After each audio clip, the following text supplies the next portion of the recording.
iniciar grabación y bueno, presentar toda la pantalla completa.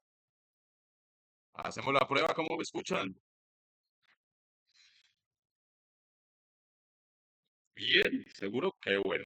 Listo, entonces ayer nosotros le volvimos a dar un repaso a electricidad básica, terminamos una presentación y le estábamos dando una repasa al fenómeno eléctrico, de que cuando un cuerpo está cargado negativamente es porque tiene exceso de electrones y cuando hay un cuerpo cargado positivamente no es que tenga más protones o carga positiva, sino que tiene menos electrones. Menos electrones. ¿Sí? Entonces, eso es algo que hay que distinguir y de pronto no llegarse a la unidad de carga es el colombio, eso, que es una constante de la unidad de carga para todos los... ¿está viendo mi pantalla primero? Eh, sí, listo. Entonces, por ahí algunas personas que querían entrar. Entonces, ¿qué efectos nosotros, ayer lo mirábamos, qué efectos nosotros tenemos en la electricidad? ¿O qué puede causar la electricidad? Lo miramos que podríamos tener unos efectos térmicos, ustedes ya saben que pues, los hornos, los calentadores, las planchas, las freidoras, las tostadoras, eh, pues producen calor debido a que usan la electricidad. Luminoso, pues eh, eh, las luces incandescentes, las fluorescentes, las de vapor, ahorita las de LED, pues todas esas funcionan con electricidad. El efecto químico, pues generación de energía por efecto químico, electrólisis, la electrólisis se utiliza para generar hidrógeno, para hacer algunos niquelados a partes metálicas, ¿sí? Que parece que fuera pintura plateada, pero realmente el niquelado es una, un efecto químico que produce la electricidad en los materiales y permite que se fijen otros materiales sobre otros. ¿Listo? Y el efecto magnético también que sirve para producir electricidad por la inducción magnética, eh, el funcionamiento de los transformadores, de los generadores, de los motores, pues es con magnetismo o electromagnetismo. Bien, veamos allá, repasábamos la cadena de producción de electricidad, que el primer eslabón pues es la generación, el segundo eslabón de esa cadena es la transmisión, generación, transmisión, ¿sí?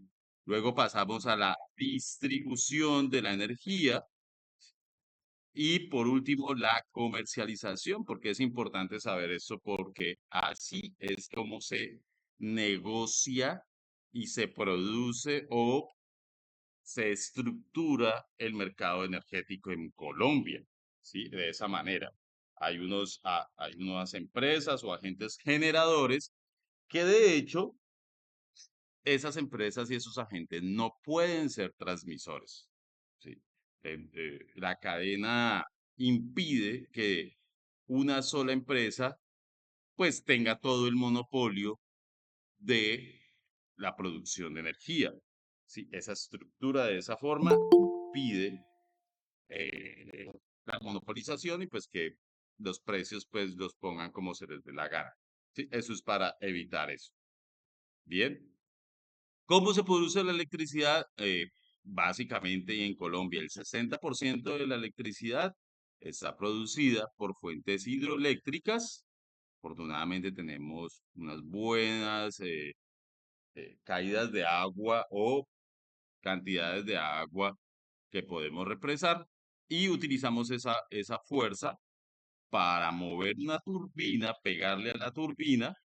Esa turbina lleva en su eje acoplado un electroimán o un imán y bueno, el giro de ese imán en presencia de bobinas, en presencia de un cable arrollado, que simplemente eso es una bobina, pues induce una tensión, una fuerza electromotriz y sale hacia las líneas como generación de energía. Listo, yo creo que ya entramos casi todos. 20 personas, 21, miren, están entrando, qué bueno. Entonces, mire, por ejemplo, cómo se comporta o cómo la producción de electricidad hidroeléctrica. Pues acumulamos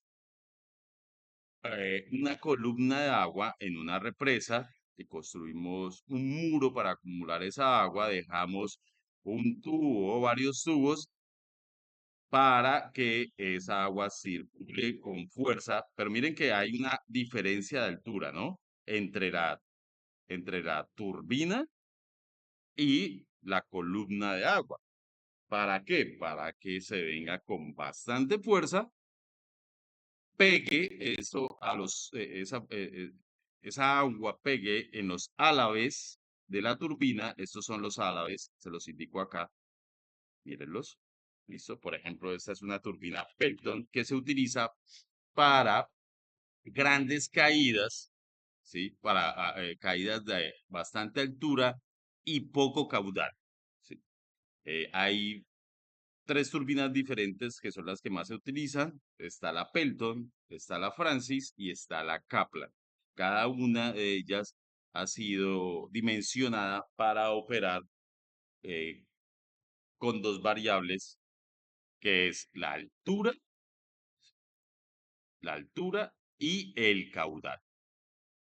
La Francis, por ejemplo, a medianas alturas y bastantes caudales es la más apropiada para utilizar, y la Kaplan es la más apropiada para utilizar a bajas alturas y grandes caudales también. ¿Listo? Y recuerdo, la Pelton es para utilizar con bastante altura y poco caudal. Eh, las vemos que las utilizan mucho en las fincas, ¿sí? O en la parte rural pues por su facilidad de funcionar con pequeños caudales, con quebradas. ¿Listo? Veíamos también que la corriente en la anterior presentación, pues es un flujo de electrones a través de un material. Estas cargas van pasando la diferencia de potencial entre puntos del material, y siempre que exista un flujo neto de carga hacia alguna región, ¿sí? Es decir, existe corriente eléctrica. Siempre que haya una diferencia de potencial, es decir, un material cargado positivamente y otro material cargado negativamente, eso se le llama diferencia de potencial. O tensión, es lo mismo, ¿sí? O voltaje, dicho erróneamente, que ya sabemos que los voltios, pues, es la unidad de medida de esa diferencia de potencial. Siempre que haya esa diferencia, va a existir o va a poder fluir corriente. Y fíjense, la corriente es un flujo. ¿Y un flujo de qué? De electrones. Entonces, es muy, muy conveniente interpretarlo como si fuera un flujo de agua, ¿sí? O las fórmulas, de hecho, el tratamiento matemático es muy parecido, obviamente no igual, pero sí muy parecido el principio con el comportamiento de una tubería de agua. ¿Listo? Entonces, voy a aquí a adelantarme un poquito para reforzar eso que acabo de decir. Bien. Entonces, miren, la diferencia de potencial, aquí tenemos, ¿qué tenemos acá nosotros? Dos tanques, un tanque B, un tanque A. El tanque A está más lleno, el tanque B está menos lleno, ¿sí?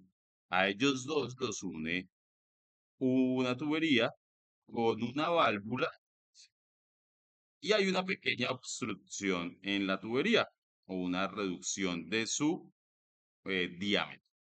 Bien. ¿Qué pasa entonces cuando yo abro la válvula? que esa diferencia de potencial, por haber esa diferencia de alturas entre el llenado de los dos tanques, pues va a hacer que fluya desde el tanque A hacia el tanque B cuando abro la válvula una corriente de agua, un caudal de agua más bien para no confundirlo, y a eso es lo que le llamamos corriente. Entonces, si miran que la corriente va muy de la mano o se puede interpretar como el caudal, ¿listo? La diferencia de potencial se puede interpretar como la diferencia de altura entre los dos niveles del tanque, ¿sí? La válvula, ¿qué sería? En un circuito eléctrico, la llave.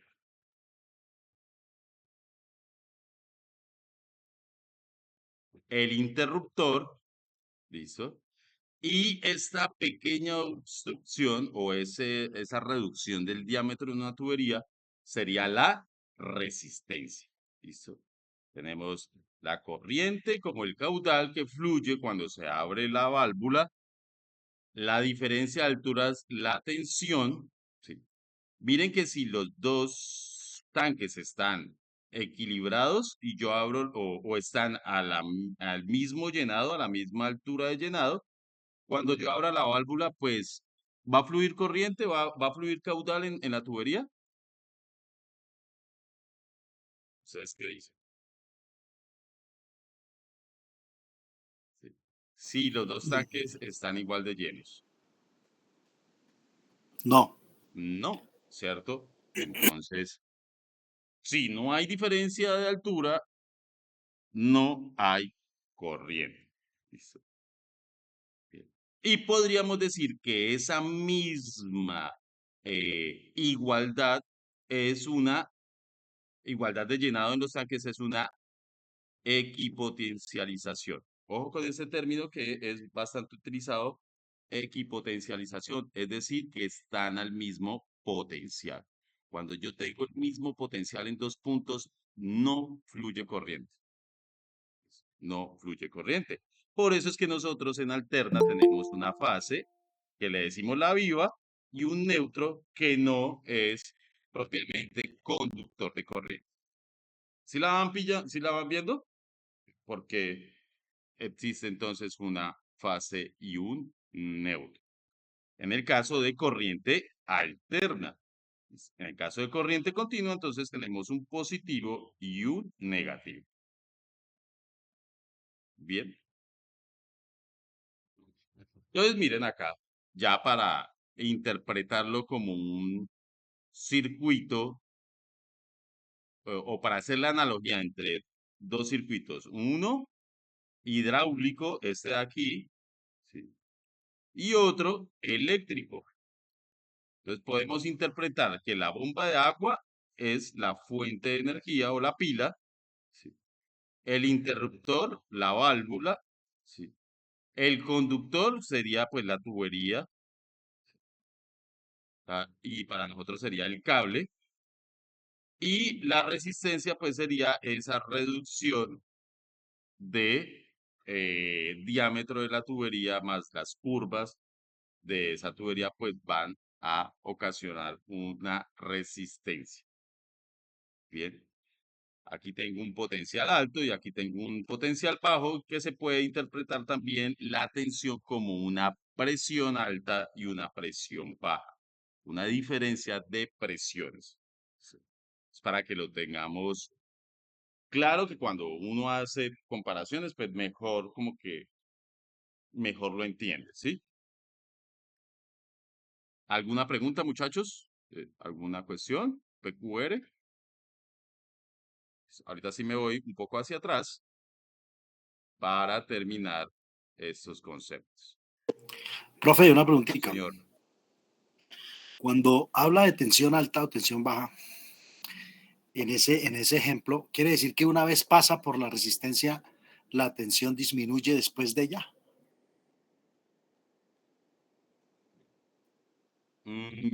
la tensión disminuye. Déjame echarle cabeza a la pregunta. A ver. Una vez Después de, pasa la corriente, sí, una vez pasa por la resistencia, después de la resistencia ujú, baja, baja el potencial o baja, en ese caso, la tensión. eh, no, la tensión está provocada y se mantiene por la bomba. Sí, la fuente siempre me va a mantener la tensión, a menos de pues, que la pila se vaya acabando. Sí. Pero la tensión depende desde la bomba. O en el caso hidráulico, o de la pila en el caso eh, eléctrico. ¿Por qué, por qué el término de potencial alto y potencial bajo? Ahí quedo perdido un poquito. O, a ver, interpretémoslo, voy intentando responder con la diferencia de alturas. Yo tengo el edificio, un edificio, uy, me quedo como torcido ese edificio, disculpa. Listo, yo tengo un edificio y a esta altura, pues lo llamo, tengo una, un mayor riesgo de hacerme daño si yo quisiera tirarme desde allí, ¿sí? Paracaídas, ¿sí? Entonces, eh, si yo me subo a la terraza del edificio y me tiro desde allí sin paracaídas, seguro que me voy a hacer más daño que si me tiro desde el segundo piso, ¿sí? Tal vez logras a quedar vivo. Bien. Eh, la energía, a ver, hablemoslo de otra forma. ¿Verdad? Entonces uno cuando ve energía, ¿sí? Tiene en cuenta varias clases de energía. Hay una frase, un concepto muy utilizado, que de hecho creo que lo ve uno en bachillerato, desde bachillerato, que dice que la energía ni se crea ni se destruye, ¿sí? Entonces yo tengo energía potencial, tengo energía cinética y tengo energía mecánica y tengo energía eléctrica. Se representa con la letra U, listo, casi siempre. Entonces, por ejemplo, miremoslo aquí en el caso de la represa.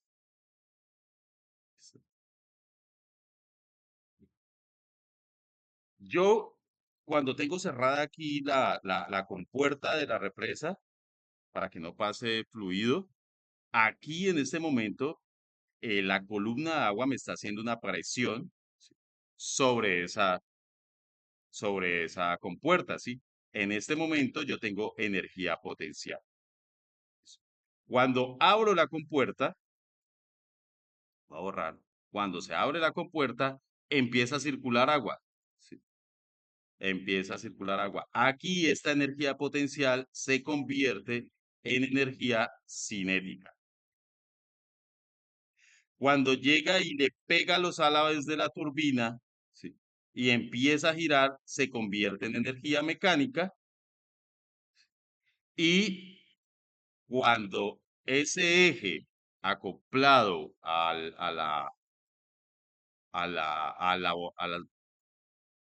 generador, ¿sí?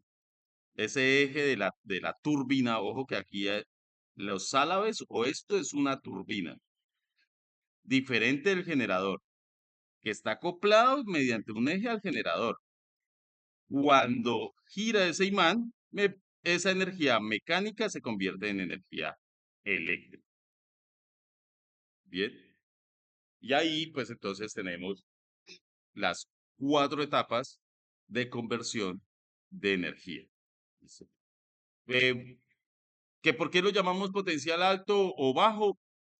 Porque arriba en el edificio, pues yo tengo mayor potencial, hay mayor eh, eh, altura acumulada, que si yo la multiplico por la fuerza de gravedad o por la aceleración de la fuerza de gravedad, pues me va a dar un mayor impacto, ¿sí? Una mayor fuerza a lo que me estrelle con el piso, ¿sí? Mientras que entonces, ya estando en el piso, ¿sí? Lo llamamos potencial bajo. Bien. En el caso, por ejemplo, de los rayos, ¿sí? Aquí está la Tierra, por aquí están las nubes, ¿sí? Y aquí en las nubes, cuando el potencial sube bastante, la Tierra tiene un potencial mayormente negativo, lo tomamos como negativo, y el potencial es tanto eléctricamente o electrostáticamente que se sufre la descarga cuando las nubes pierden un poco de altura y se rompe, entonces pasa el aire a ser un conductor, ¿sí? Se rompe esa capacidad dieléctrica del aire entre las nubes y la Tierra. Entonces es más para distinguir entonces los potenciales. Miren en el caso de fase y neutro. La fase está con 120 voltios. El neutro está con 0 voltios. ¿Sí? Y es esa diferencia de potencial, ¿sí? Un potencial alto, 120, y un potencial bajo, la que permite fluir corriente cuando conectamos un aparato. No sé si le quedó claro, David.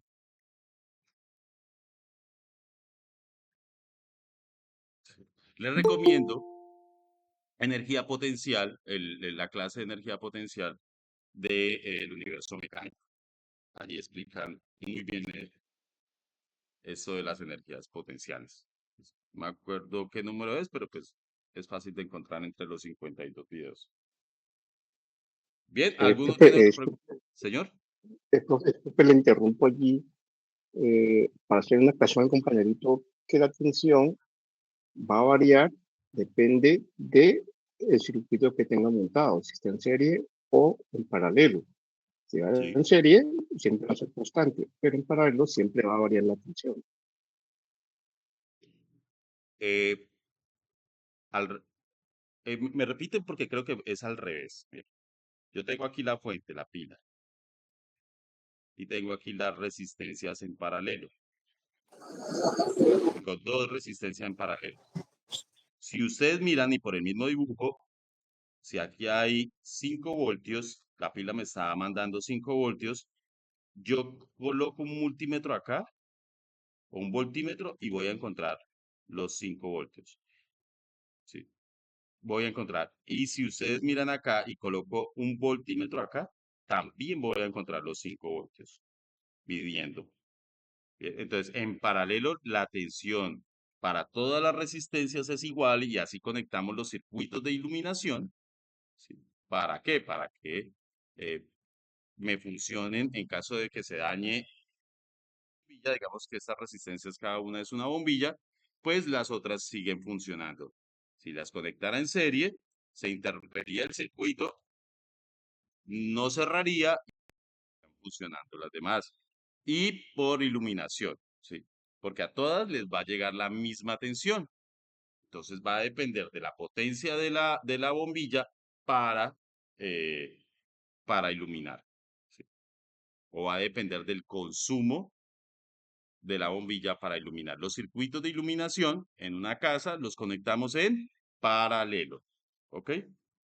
Los circuitos de tomas o los tomas en un circuito más bien, los conectamos en paralelo. ¿Para qué? Para que a todas las tomas, independientemente de que conecten algo, les llegue la misma tensión, los mismos 120 voltios.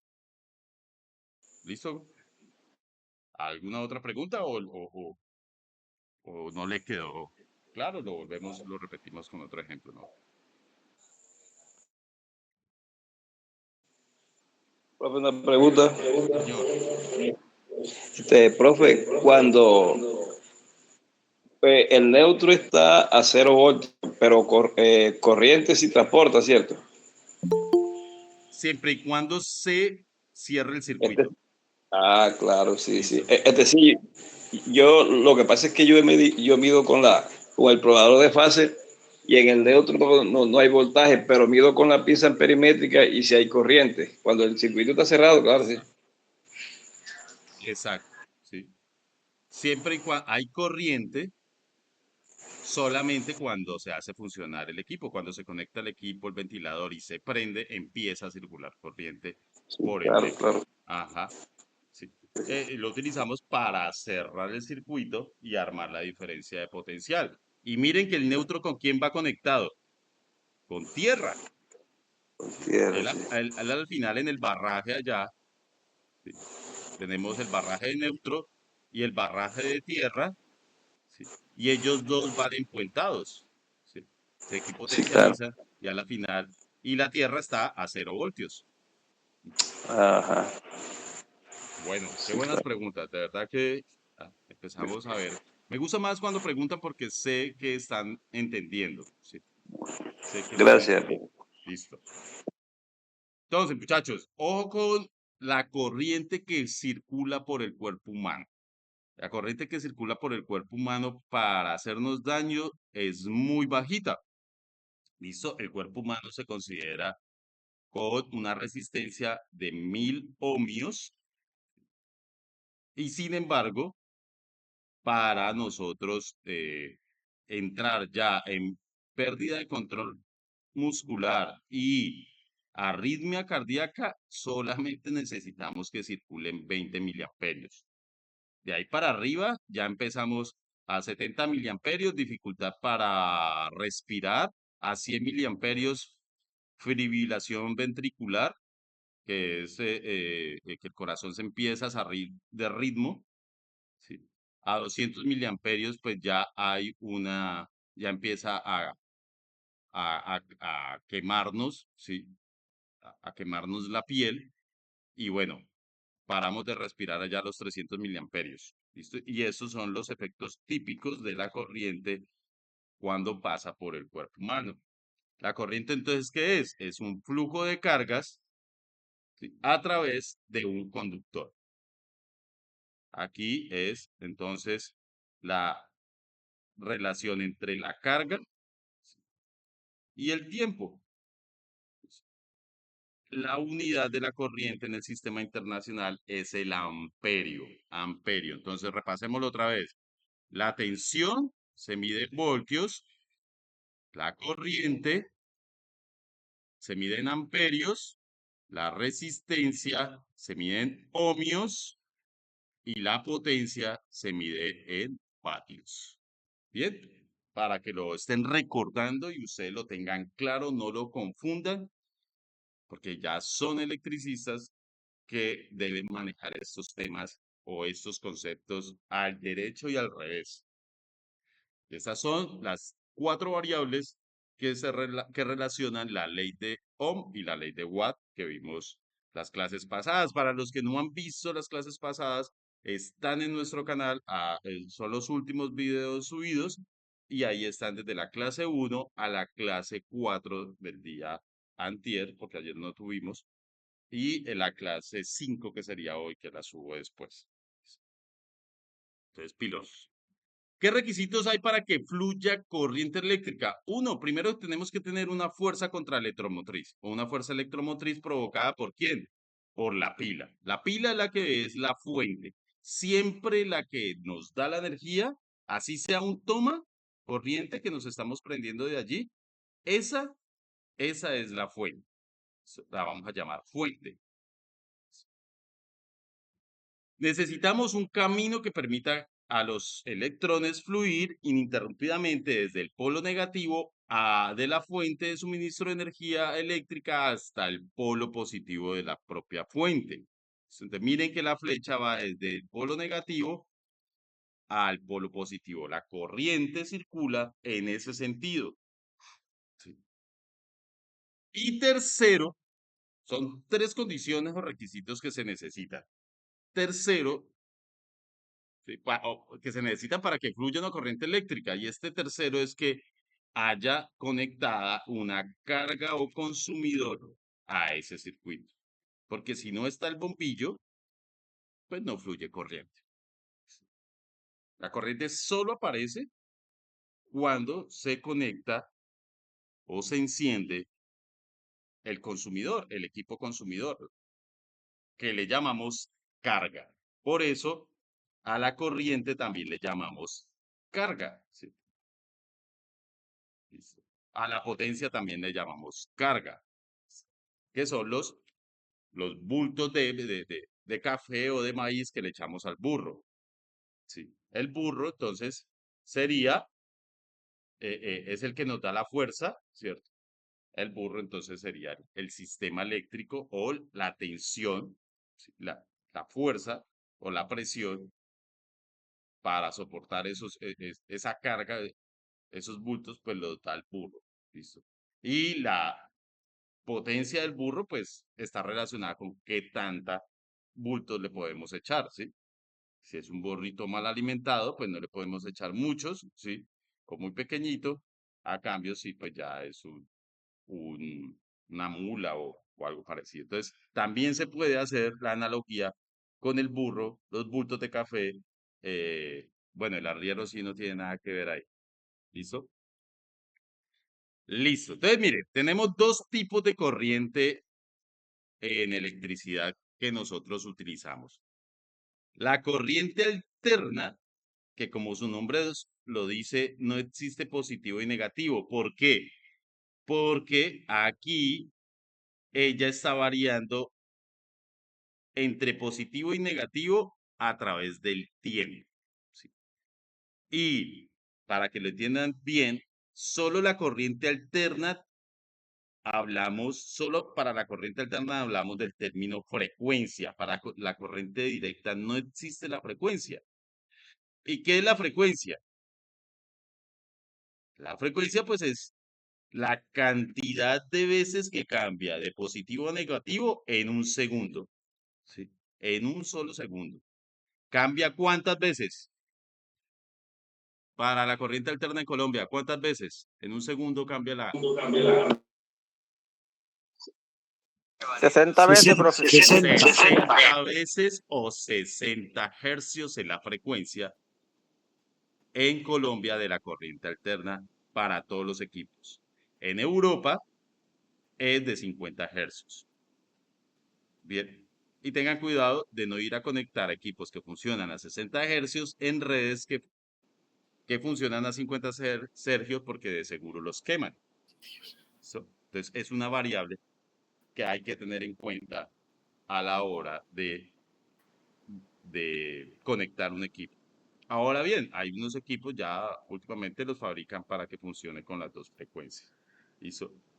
Entonces, la corriente directa, a diferencia de la corriente alterna, pues simplemente es un flujo de cargas que se mueve en una sola dirección por un cierto periodo de tiempo. Siempre vamos a encontrar entonces que hay un polo positivo y hay un negativo. En la corriente alterna no hablamos de positivo y negativo, por favor, no lo vuelvan a hacer. Si lo estaban haciendo, hablamos de fase y neutro. ¿Bien? Fase y neutro para corriente alterna y corriente directa, positivo y negativo. ¿Qué otras diferencias hay entre la corriente alterna y la corriente directa? Yo ya les dije una, que en la alterna podíamos hablar de frecuencia y en la directa no. Ahí les dejo esa pregunta para que le echen un poquito de cabeza. Aquí, el otro término importante que hay que empezar a discernir, miren que vamos metiéndonos en profundidad en los términos, es la resistencia eléctrica. ¿Y la resistencia eléctrica de qué depende? Depende del material. Miren que está relacionada con el material. Empiecen a relacionar. ¿Sí? La corriente se relaciona con el caudal, la resistencia con las propiedades del material. Bien, la tensión la puedo relacionar con la presión en un circuito hidráulico. Y la resistencia, entonces, estamos hablando de las propiedades que tiene un material. Y ese material lo podemos dividir en tres tipos: aislante, conductor y semiconductor. Ya les voy a explicar qué es ¿Cuáles son los semiconductores? Entonces, el aislante, pues es un material que no deja pasar corriente, ¿sí? O la deja pasar muy difícilmente. Bien. Entre ellos, ¿cuáles tenemos? El vidrio, la porcelana, ¿sí? El caucho, ¿cierto? La madera seca, bien, y otros materiales. Los materiales conductores, pues por los que puede circular corriente con gran facilidad, ejemplo, los materiales metálicos, el oro, la plata, el cobre, bien, algunos gases también, como el neón, por eso tenemos iluminación neón, también es conductor, bien. Algunos líquidos con sal son conductores. Sí, miren que no solamente son sólidos, ¿no? Podemos tener materiales gaseosos o líquidos. Y el material semiconductor, como su nombre lo indica, es que este material en determinadas circunstancias, o también se le llama en determinadas cebados, ¿sí? O el material se ceba y, aunque es un material aislante, al cebarlo o se me olvidó la palabra indicada, discúlpenme, conduce, ¿sí? Conduce. Entonces, en ciertas condiciones es aislante y en otras condiciones es conductor. ¿Y por qué es importante, muchachos? Porque este descubrimiento de estos materiales o de este efecto de los materiales, pues le da paso a la miniaturización de, por ejemplo, el televisor. Entonces, aparece el transistor. Entonces, ya no tenemos el tubo de rayos catódicos, creo que era que se utilizaba antes, ¿sí? Sino que esa función la reemplazó el transistor, entonces pudimos ya fabricar SCRs, transistores, diodos, ¿sí? Y permite entonces pues una revolución también, porque estos materiales, como por ejemplo el diodo o el transistor, conducen siempre y cuando sean excitados, ya me acordé de la palabra, excitados por una tensión o una corriente eléctrica. Entonces, los podemos utilizar de switches, ¿sí? Ellos a la final son o tienen un comportamiento de switcheo, ¿sí?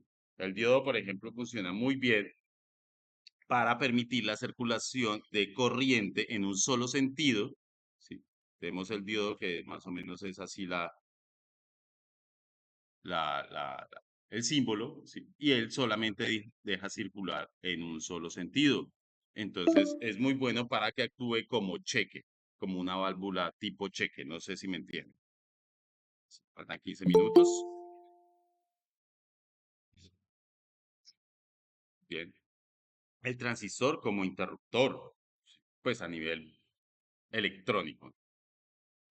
Bien. Entonces, para que lo tengamos claro, conceptos básicos en cuanto a lo que es la tensión. Mire que ya vimos corriente, vimos resistencia. Ahorita tensión eléctrica y fuerza electromotriz. ¿Cuál es la diferencia? La tensión eléctrica, sí, es cuando tenemos un cuerpo con potencial negativo y otro con potencial positivo. Entonces, entre estos dos cuerpos, pues tenemos una diferencia de potencial. El caso, la pila. ¿Sí? Positivo y negativo. ¿Sí? Y la diferencia de potencial es la que permite que haya flujo de electrones. La fuerza electromotriz es la capacidad que tiene algunos aparatos para movilizar carga eléctrica. ¿Sí? Es la energía proveniente de cualquier fuente o medio o dispositivo que suministre corriente eléctrica. Y aquí está más relacionada con los generadores. ¿Listo? Y de hecho la palabra lo dice, vea, motriz, es decir, que incluye el movimiento en esa generación de electricidad o en esa generación de esa fuerza. Miren cómo la tensión eléctrica o el término se relaciona con fuerza. ¿Listo? ¿Quién tiene, en el caso del burro y los costales, quién tiene la fuerza? El burro, ¿cierto? ¿Quiénes son los costales? La carga, ¿listo? Sí.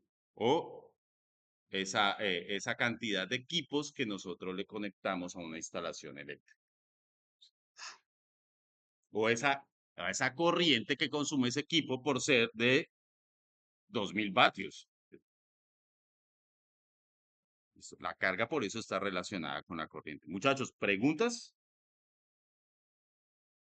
Miren que aquí estamos ya ahondando sobre los términos tensión, corriente y resistencia, viéndolos ya más en detalle. Bien, ya vimos este ejemplo, ¿cierto? Ya vimos este ejemplo. ¿Listo? Y vamos a ver si alcanzamos potencia. Es lo que yo quería que hoy quedara ya más profundo. Es potencia eléctrica y pérdida de calor. ¿Listo? La potencia entonces es la relación entre el trabajo y el tiempo. ¿Qué tanto trabajo hago yo en un determinado trabajo? Tiempo, ¿sí? Dividido la relación, acuérdense que yo siempre siempre y en toda fórmula matemática, cuando les digan relación, es una división. ¿Listo? Entonces es la rapidez con la cual se disipa el calor en un circuito eléctrico y se conoce como potencia disipada, en el caso de eh, un horno, una plancha, una freidora, ¿sí? Pero yo también esa potencia la puedo volver una, una fuerza mecánica en el eje de un motor, por ejemplo. Un ventilador, el mejor ejemplo, ¿sí? ¿Para qué conecto un ventilador? Para generar una fuerza sobre el eje de ese ventilador, mueva unas aspas, ¿sí? Unos álabes y mueva el aire y me refresque.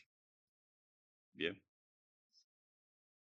Entonces la potencia eléctrica está definida, miren, como ya en términos eléctricos, como el producto entre la tensión y la corriente. ¿Ok? Grábense eso.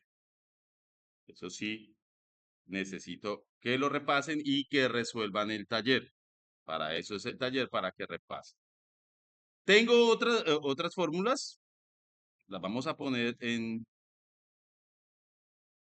acción. El día de mañana resolvemos este ejercicio que nos incluye los términos de corriente, resistencia, tensión y potencia. ¿Ok? Entonces, aquí para leerlo y lo dejamos y lo resolvemos mañana, pues puesto que ya hay poquito tiempo que nos faltan. 10 minutos. Yo creo que lo podemos empezar a resolver y si quiere mañana volvemos y lo vemos. Todavía quedan 10 minutos. Entonces, miren muchachos, ¿qué me plantea este ejercicio? Y- Aquí con el ventilador. Es un ejercicio de un ventilador que alguien deja prendido en una oficina. Sí. Madre, se fueron, cerraron y dejaron el ventilador prendido. Sí. Entonces, según su placa de características, ese ventilador funciona con una tensión de 120 voltios. Miren acá, 120 voltios. Y consume 55 o su potencia es de 55 vatios. Bien. ¿Dónde está esa información? Por aquí en una plaquita del ventilador tiene esa información. Bien, la placa de características que todo equipo debe llevar. Entonces nos preguntan, ¿cuál es la corriente de operación de este ventilador y cuál es su resistencia eléctrica? Teniendo estas dos fórmulas. Y luego nos preguntan si el ventilador se deja trabajando durante 8 horas, ¿cuánta energía se pierde? Bien. Y yo voy con otra pregunta, ¿y si la electrificadora cobra el kilovatio hora que ustedes pueden mirar en sus recibos a 1.200 pesos, como lo estoy mirando aquí en el recibo mío, sí, que me lo cobra la electrificadora y ha subido pesos, pues cuánto entonces plata se perdió por haber dejado ese ventilador encendido toda la noche durante 8 horas. Bien. Entonces vamos con la primera. Tengo que hallar la corriente de operación de ese ventilador. Primero que todo, entonces vamos con la corriente. Tengo la fórmula potencia igual a tensión por corriente, ¿cierto? La dije ahorita hace un ratico. Tengo que hallar es la corriente, entonces tengo que despejar de aquí, de esta fórmula, la corriente. Para eso hago un truco. Ojo con el truco. Debo pasar la tensión al otro lado de la igualdad. Tengo que pasarla para acá. Pero como aquí está multiplicando, al pasarla lo que hago es cambiarle la operación. Si estaba multiplicando, pasa a dividir. Miren entonces cómo queda. La potencia la dejo ahí solita, como está. Sí. Que tengo la potencia es 55 vatios. Y tengo la tensión, 120 voltios, pero no tengo el valor de corriente. ¿Lo puedo hallar? Sí. ¿Cómo? Despejando la corriente. Y aprendan este truco que funciona para todas las fórmulas y para toda la matemática. Dejo la potencia ahí, solita, paso la tensión, como está multiplicando, a dividir, y esto entonces sería igual a la corriente. ¿La pillaron?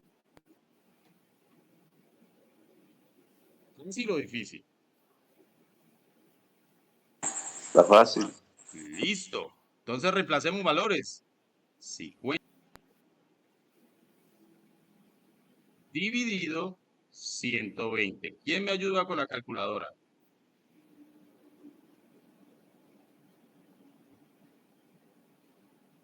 Eso da 0,45. 0,45 amperios. ¿Listo? Amperios. Menos de un amperio, casi la mitad.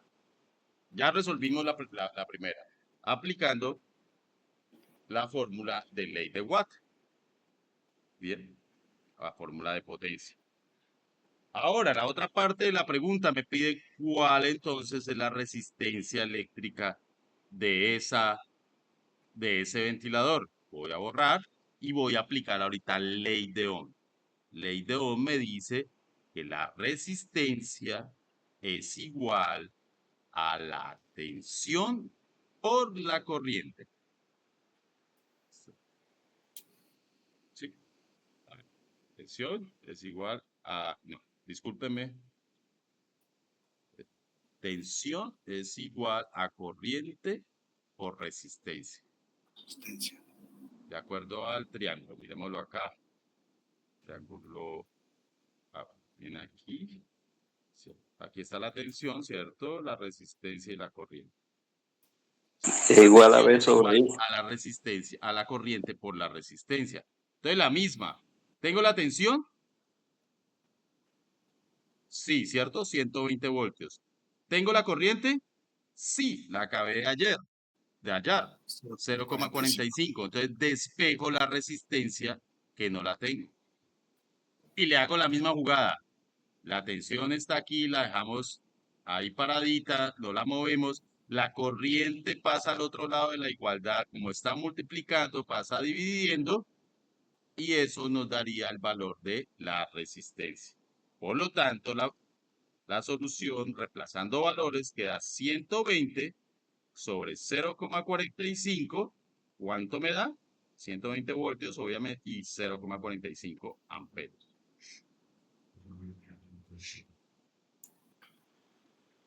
$266,6. 166 ohmios. ¿Ok? Ohmios. Siempre pongámosle la unidad. Y como ya faltan 5 minutos, voy a dejar hasta ahí, ¿listo? Para despedirnos y mañana hacemos la energía que se pierde y cuánta platica. ¿Les parece? ¿Listo, muchachos? Yo ahorita entonces les subo esta clase al canal. Voy a dejar de presentar por el día de hoy. Les agradezco mucho haber participado. Y bueno, bajar de presentar pantalla y a detener